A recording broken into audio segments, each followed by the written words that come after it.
Welcome to our channel. Today we how to set up recurring stock buys with Robinhood step by step clearly. Open the Robinhood app on your device or navigate to the Robinhood website. Log in to your account using your credentials. Once logged in, locate the search bar at the top of the screen. Type in the name or ticker symbol of the stock you wish to buy. Select the stock from the search results to open its details page. On the stocks page, look for the buy button and tap or click on it. You will now see the order entry screen. Choose the amount of shares you want to purchase. Below the share quantity, look for the option marked order types. Tap on it and select recurring investment from the drop-down menu. Specify the frequency of your purchases, such as daily, weekly, or monthly. Enter the amount you want to invest during each cycle. Review the details of your recurring order carefully.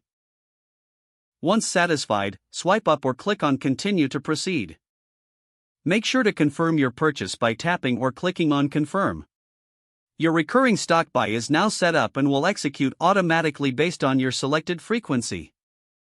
You can always go back to manage or adjust your recurring investment settings. Keep an eye on your investments. If the page does not load, refresh the browser or try again in a private or incognito window.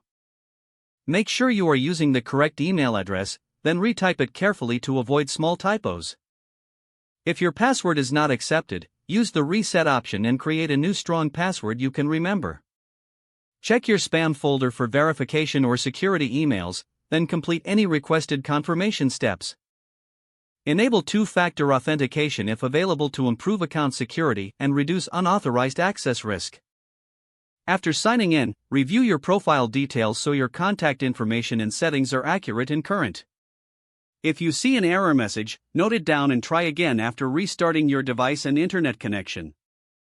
Log out when you finish, especially on shared devices, to keep your account and payment information secure. If the page does not load, refresh the browser or try again in a private or incognito window. Make sure you are using the correct email address, then retype it carefully to avoid small typos. If your password is not accepted, use the reset option and create a new strong password you can remember. Check your spam folder for verification or security emails, then complete any requested confirmation steps. Don't forget to like this video and subscribe to our channel for more step-by-step tech guides.